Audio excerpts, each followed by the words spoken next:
Pourquoi veulent-ils à tout prix frapper le Niger? Bon, d'abord, on sait qu'ils veulent frapper le Niger parce qu'ils en veulent au Niger d'avoir emboîté le pas au Burkina Faso et tout naturellement au Mali pour chasser les troupes néocolonialistes françaises et impérialistes occidentales et européennes de son sol.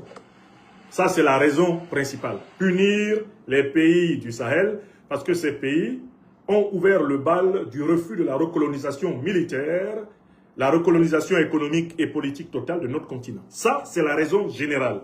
Punir les pays de l'Alliance des États du Sahel. Mais il y a une deuxième raison.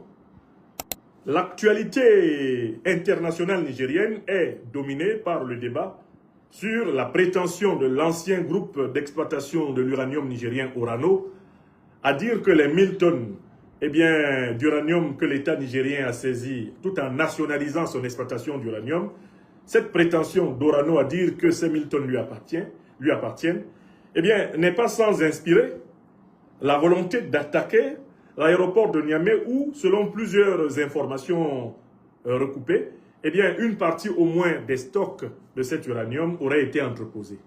Et alors là, vous voyez que tenter de s'attaquer à l'aéroport de Niamey dans ces conditions, c'était une action à visée hautement criminelle. Car il s'agissait quelque part de mettre des munitions en contact avec les réserves d'uranium et de faire courir le risque à ce qu'il y ait des émissions radioactives sur la ville de Niamey avec des effets épouvantables sur la population. Cette attaque contre l'aéroport de Niamey, une attaque qui est consciente du fait qu'il aurait été entreposé des réserves d'uranium pour la commercialisation internationale, est donc une attaque hautement criminelle. C'est une attaque qui avait potentiellement pour but de provoquer un véritable écocide et un véritable désastre au niveau de la santé de la population de la ville de Niamey. C'est donc une attaque à visée apocalyptique.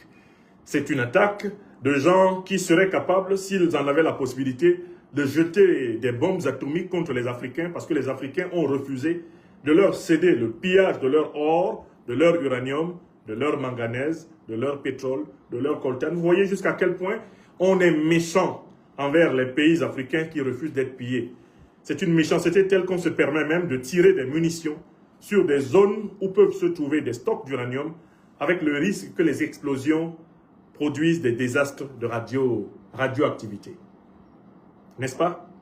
Enfin, on voit très bien le contexte dans lequel tout ceci se fait. Le contexte dans lequel tout ceci se fait, c'est une revendication persistante et abracadabrantesque de libération de l'ancien président nigérien Mohamed Bazoum, que nous avons utilement appelé le junta de Niamey qui a fait boum. Les assaillants qui attaquent le Niger rêvent de produire une opération dans laquelle ils récupéreraient ce soldat de la France-Afrique, aujourd'hui confronté à ces faits de haute trahison contre le peuple nigérien. Donc voilà le bouquet dans lequel tout ceci se déploie.